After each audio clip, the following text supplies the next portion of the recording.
Fact number 20। आप लोगों ने फीफा वर्ल्ड कप के बारे में तो सुना ही होगा, लेकिन क्या आपको पता है कि फीफा वर्ल्ड कप जो है उसे खेलने का चांस इंडिया को भी मिला था कभी।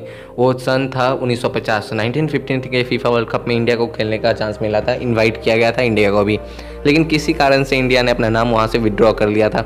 अब वो रीज़न जानना चाहे तो कुछ लोग बोलते हैं कि रीज़न था कि इंडिया के पास पैसे नहीं थे ट्रैवल करने के लिए और बूट्स नहीं थे फुटबॉल मैच खेलने के लिए, जो कि एकदम गलत है। जो सही रीज़न था कि इंडिया ने अपना नाम वहाँ से क्यों वापस लिया, तो वो रीज़न था कि इंडिया के पास उतना टाइम नहीं था कि वो फुटबॉल टीम सेलेक्ट कर सके, और टीम ना सेलेक्ट होने के कारण इंडिया ने अपना नाम वहाँ से विड्रॉ कर लिया था। यही असल रीज़न था। अब कुछ लोग अफवाह फैला रहे हैं, उसी में लोग सच मान रहे हैं, जो कि एकदम गलत रीज़न था। Fact number 19। चलिए मैं आपसे एक क्वेश्चन पूछता हूँ कि दुनिया की फर्स्ट लेडी प्राइम मिनिस्टर कौन थी। तो कुछ लोग बोलेंगे इंदिरा गांधी। इंदिरा गांधी दुनिया की पहली prime minister, lady prime minister नहीं थी, वो इंडिया की फर्स्ट लेडी प्राइम मिनिस्टर की। दुनिया की बात करें तो वो श्रीलंका से आती हैं, श्रीलंका की फ्रीडम पार्टी की वो कैंडिडेट थी और 3 बार इलेक्शन भी जीत चुकी हैं। तो उनका नाम था श्रीमावो रातवते दियास बंद्रा नाइक, और वही दुनिया की फर्स्ट लेडी प्राइम मिनिस्टर थी। आपको पहले ये पता होगा कि इंदिरा गांधी इंडिया की फर्स्ट लेडी प्राइम मिनिस्टर थी, और आपको यही लगता भी होगा कि इंदिरा गांधी वर्ल्ड की भी फर्स्ट लेडी प्राइम मिनिस्टर थी, जो कि एकदम गलत बात है। Fact number 18। आपको तो ब्रेन का इंपॉर्टेंस हमारे शरीर में क्या है पता ही होगा, और आपको ये भी पता होगा कि पूरे शरीर को चलाने वाला वो छोटा सा ब्रेन ही है। लेकिन क्या आपको पता है कि ब्रेन का वेट कितना होता है, ब्रेन का वजन कितना होता है? अगर नॉर्मल ऑन एन एवरेज देखा जाए तो जो नॉर्मल इंसान का वेट होता है उसके 2% का वेट उसका ब्रेन का होता है। अगर मान लीजिए किसी का वेट 70 kg है तो उसके ब्रेन का वेट 1400 ग्राम मीन्स 1.4 kg होगा। एंड साइंटिस्ट ने रिसर्च करके ये बताया है कि एवरेज इंसान का जो ब्रेन का वेट होता है वो होता है 1300 ग्राम टू 1400 ग्राम, इसके बीच में हो सकता है या थोड़ा इधर उधर भी हो सकता है। Fact number 17। मैंने वीडियो की शुरुआत में पूछा था कि संडे को ही एज ए हॉलीडे क्यों मनाया जाता है और किसी सप्ताह के किसी अन्य दिन को एज ए हॉलीडे क्यों नहीं मनाया जाता। अगर इसके जवाब ढूंढे तो हमें इसका जवाब 2 जगहों से मिलता है, एक आईएसओ कैलेंडर से, दूसरा क्रिश्चियन रिलीजन से। अगर आईएसओ कैलेंडर की माने तो आईएसओ कैलेंडर कहता है कि संडे जो है वो सप्ताह का वीक का 7th डे है, और क्रिश्चियन रिलीजन की माने तो क्रिश्चियन रिलीजन कहता है कि गॉड ने वर्ल्ड को सिर्फ 6th डे के लिए, मतलब 6 दिनों के लिए ही क्रिएट किया, जो 7वां दिन है वो रेस्ट के लिए है। और आईओसी कैलेंडर के मानने पर 7th डे मानने पर संडे को ब्रिटेन में 1843 से एज ए संडे को एज ए हॉलीडे मनाने जाने लगा। नंबर 16। चलिए मैं आपसे एक क्वेश्चन पूछता हूँ, ग्लास जो होता है वो किस सब्सटेंस से बना होता है? ग्लास जो होता है मेनली सिलिका से बना हुआ होता है। अगर रिसर्चर की माने तो रिसर्चर ये बोलते हैं कि सिलिका जो होता है वो रेमिनेंट्स ऑफ सुपरनोवा में भी पाया गया और एंशिएंट स्टार के एक्सप्लोजन से भी पाया जाता है। और रिसर्चर ये कहते हैं कि जो ग्लास का एग्जिस्टेंस आया वो एक्सप्लोजन ऑफ एंशिएंट स्टार मतलब कि पुराने तारों के विस्फोट से ही आया है, और वो इस बेसिस पे कह रहे हैं क्योंकि उन्होंने स्टडी किया है रेमिनेंट्स ऑफ सुपरनोवा की, जो कि हमारे अर्थ से बिलियन लाइट ईयर दूर हैं, और इसी कारण से उन्होंने कहा कि ग्लास जो है वो सिलिका से बना है और सिलिका ही पाया जाता है सुपरनोवा और रेमिनेंट्स ऑफ सुपरनोवा, और उसमें एंशिएंट स्टार्स जो एक्सप्लोजन होता है उसका जो लास्ट मटेरियल होता है वो सिलिका ही होता है, इसलिए उन्होंने कहा ग्लास एंशिएंट स्टार के एक्सप्लोजन से बना होता है। Fact number 15। अगर मैं आपसे पूछूं कि दुनिया में कितने तरह के मैटर हैं तो कुछ लोग बोलेंगे 3, कुछ बोलेंगे 4, कुछ बोलेंगे 5।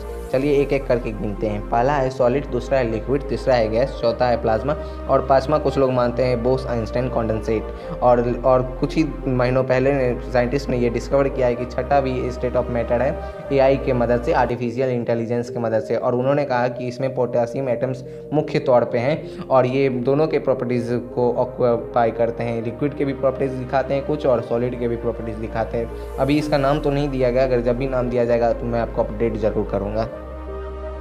Fact number 14। चलिए मैं आपसे क्वेश्चन पूछता हूँ, आप कहीं भी अपना फोटो लगवाने के लिए कितना रुपया खर्च कर सकते हैं? आप बोलिएगा 10,000 20,000। चलिए 10,000 20,000 को छोड़ देते हैं, मैं बोलता हूँ 1 लाख खर्च कर सकते हैं।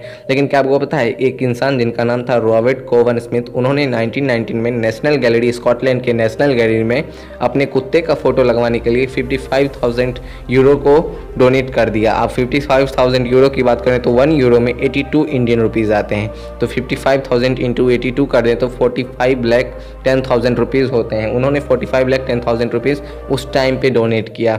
अगर अभी की बात करें तो उतनी संपत्ति किसी मिडिल क्लास फैमिली की भी नहीं होती जिन्होंने उतना अपने कुत्ते का फ़ोटो लगवाने के लिए, परमानेंटली लगवाने के लिए डोनेट कर दिया। फैक्ट नंबर 13, आपने स्कूल लाइफ में ऑड इवन के बारे में तो जानते ही होंगे, लेकिन आप नहीं जानते तो मैं आपको बता देता हूँ शॉर्ट में। ऑड नंबर वो होते हैं जो कि 2 से डिविजिबल नहीं होते हैं और एग्जैक्टली डिविजिबल नहीं होते, और इवन नंबर वो होते हैं जो कि 2 से एग्जैक्टली डिविजिबल होते हैं। लेकिन क्या आपको पता है कि जितने भी ऑड नंबर हैं अगर उन्हें वर्ड्स में लिखा जाए तो उनमें एक कॉमन बात आती है कि उनमें ई लेटर होता ही होता है। अगर आपको विश्वास नहीं है तो आप ट्राई कर सकते हैं, जैसे कि वो यानी 1 में ई है, 3 में ई है, 5 में ई है, 7 में ई है। अगर कोई भी रैंडम सा ऑड नंबर उठा लें तब भी उसमें ई होगा ही होगा। फैक्ट नंबर 12, अगर इंग्लिश लैंग्वेज की बात करें तो इंग्लिश लैंग्वेज में टोटल 4 ही वर्ड हैं जिसके लास्ट में DOUS से लास्ट खत्म होते हैं। तो वह पहला वर्ड है ट्रेमेंडस, दूसरा वर्ड है हॉरेंडस, तीसरा वर्ड है स्टूपेंडस और चौथा वर्ड है हजार्डस। यही 4 वर्ड हैं जिन इंग्लिश लैंग्वेज में जिसमें लास्ट में DOUS आते हैं, और बाकी इंग्लिश लैंग्वेज में किसी वर्ड्स में DOUS नहीं आते हैं। आप ट्राई कर सकते हैं ढूंढ के। फैक्ट नंबर 11, मैंने पीछे कुछ बताया था कि ग्लास कैसे फॉर्म हुआ, तो glass explosion of ancient star से फॉर्म हुआ था। लेकिन मैं आपसे क्वेश्चन पूछता हूँ कि हमारे ब्लड में जो आयरन है और हमारे हड्डियों में जो कैल्शियम है वो कहाँ से आया है? अगर रिसर्चर की माने तो वो जो कैल्शियम है हमारे बोन में और जो ब्लड में जो आयरन है वो भी जाइंट स्टार के एक्सप्लोजन से ही आया था। वहाँ एंशिएंट स्टार का एक्सप्लोजन से ग्लास फॉर्म हुआ था और यहाँ जाइंट स्टार के एक्सप्लोजन से हमारे खून में आयरन आया है और हमारे बोन में कैल्शियम आया है। फैक्ट नंबर 10, आप लोग नायगारा फॉल के बारे में तो जानते ही होंगे। अगर नहीं जानते हैं तो आप कमेंट कर दीजिए, मैं उस पर एक कंप्लीट अलग से वीडियो बना दूंगा।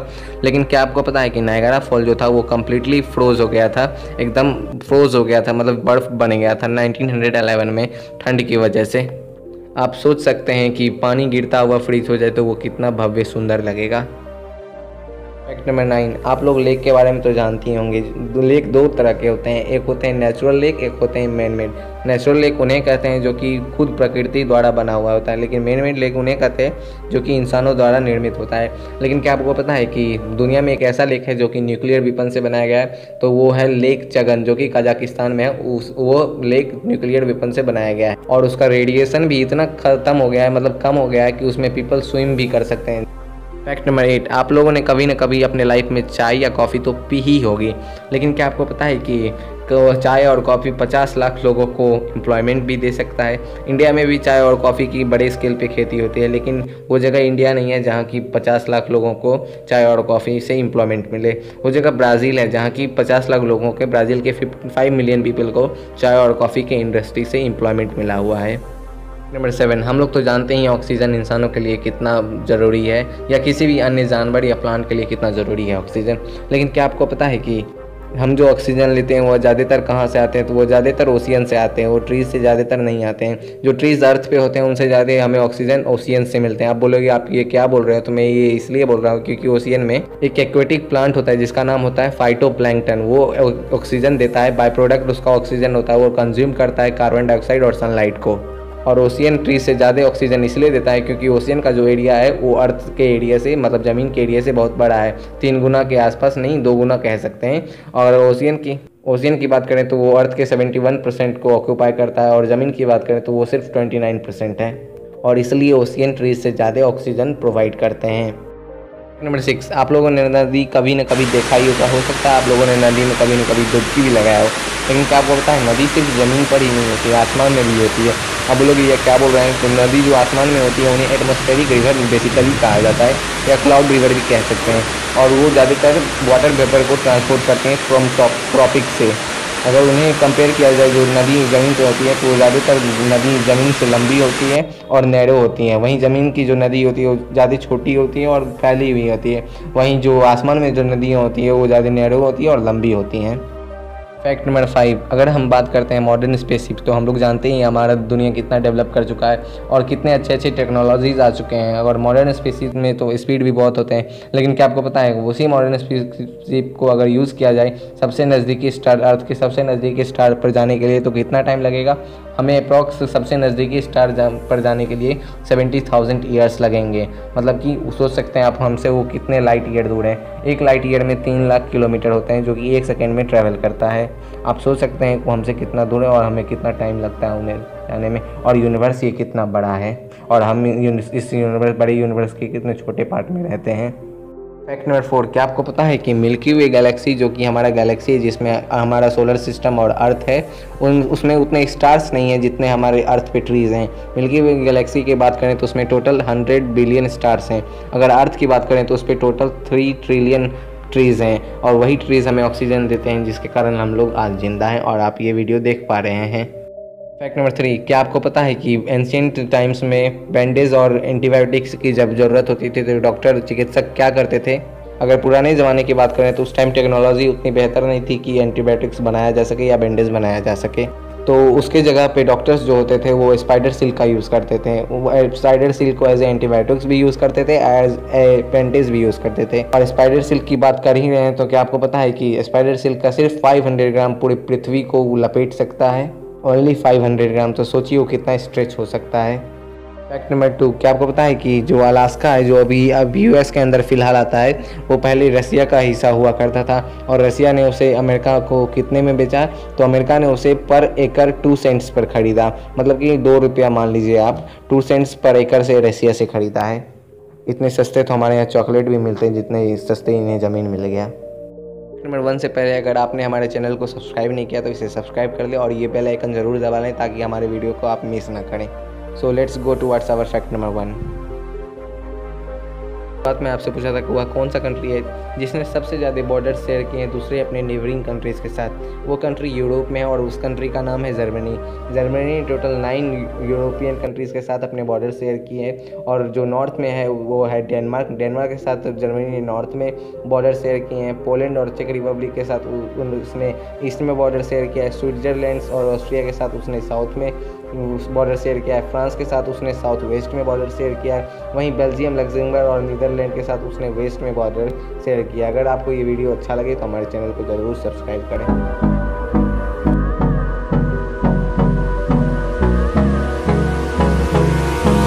Hold me close till I get up. Time is barely on our side.